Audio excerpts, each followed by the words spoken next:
In the hyperactive world of kids' TV, zaniness and outlandish adventures are exacting endeavors that can be tough to execute successfully. While North America has cornered the market on the absurd in the past, it's always welcome to see a new challenger enter the game. That said, Europe now brings us an unlikely contender to review. Say hello to Elvis Riboldi.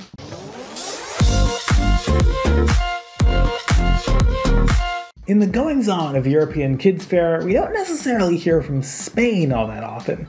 Usually the likes of France or Germany, or particularly the UK, are attached to the majority of the projects that cross my path, particularly in terms of content for reviews. But, like just about everywhere, Spain has its own stories too, and it's always good news to see something from somewhere a bit lesser represented. Not for lack of trying, to be fair. Pay-TV provider Movistar Plus, a rebranded former arm of the Canal Plus empire, has gone all in on high-budget epic drama, and that seems to be working for them.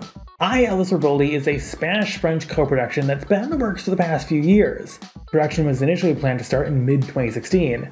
The fact that the copyrights read 2019 suggests it may have been held up somewhere after production as well. Possibly just the pandemic, but potentially other factors too. It's the flagship project of Peekaboo Animation out of Barcelona, working on the project with two other studios, Wuji House and Insomne Animation Studio. France's Watch Next Media, previously behind the likes of Nate is Late, also hopped on to help with this project as well.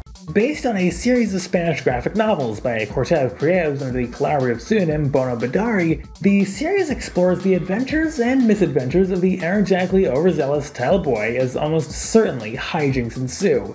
Its home channels are Super 3 in Spain, the children's channel of the Catalonian regional public broadcaster TV3, not to be confused with the 11 other TV3s in the world, nor MTV3, 3 New Zealand, or Virgin Media 1, and the newly rechristened Canal Plus Kids in France, Nave Family. Someone gets it! Elsewhere, the show is presently making the rounds on multiple channels, including Cartoon Network in Latin America, Turkey, and the Middle East, ABC Me in Australia, and Disney XD in the Netherlands, in what may well be the last documented instance of any of the remaining Disney XD feeds anywhere getting a new show. Not too many markets appear to be running it as of writing in September 2021. There are considerable gaps in its European footprint, for instance, but hopefully more arrangements get hashed out in the months to come. Usually I'd have a bit more to say about a show before I dive into the review, but this sort of came out of left field, and details on the show itself are pretty scant, so there's not much more ado I can throw down here. Plus, as a hijinks ensue show, there's not much of a story or premise to pontificate about anyway. It's relying on the execution of the show in action to sell things. While I have no doubts in Europe when it comes to that, it can mean there's a lot riding on the show once it actually runs, because if the concepts are done poorly, the whole series is sunk. All I can say is that the art style looks absolutely manic, and I am here for it. So with that said, can this reign in Spain? Or will it end up mainly plain? International adventures, don't fail me now! In a clever quirk, each episode title in this show connects with the series title to form a sentence. So, in the case of the first episode, I, Elvis Riboldi, move out with my parents. And, well, the show's first episode certainly lives up to the promise of the premise. Annoyance with living at home leads to two boys, a tree, an explosion, and a police chase, and that series of events will make no sense to you unless you actually watch the episode. The ending of the first episode is a touch rushed on its way through the typical reconciliatory plot beats, however, possibly due to having to include what is effectively a postscript scene, which usually is something I appreciate. That said, it looks like the pacing in regards to that is better handled in other episodes. In terms of execution, the show is a bit more structured than many other shows. Each episode begins with, effectively, an establishing cold open, then the episode title card, then the rest of the story, and that conclusory postscript style scene. I'd like to emphasize though that this isn't a formulaic show in the vein of a Phineas and Ferb or something like that. Elvis Riboldi is quite resourceful in using any number of creative aims to illustrate the story. The reality TV-esque cutaway, the montage, the flashback. This variability also speaks to the unpredictably chaotic happenings of each episode from a story stance, and this openness helps the show more clearly deliver in its execution.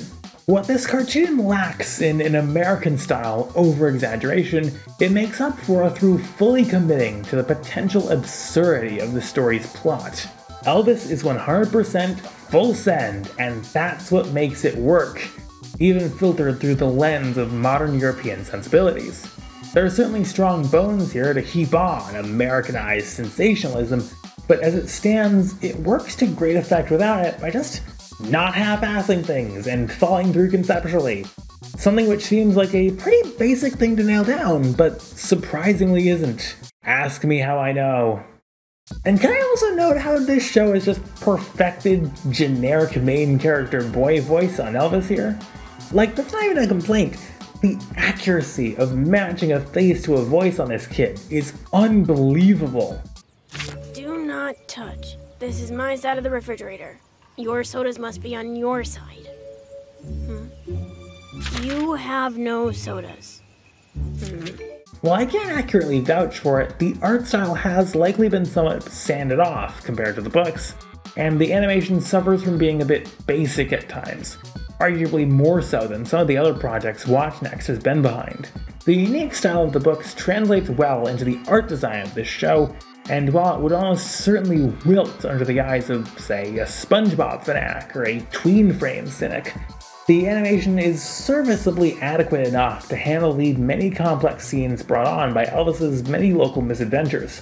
Really, it's through seeing these in their somewhat decontextualized montage form that we really get to see the art direction shine here, to the point where you could argue it's let down by the average animation work.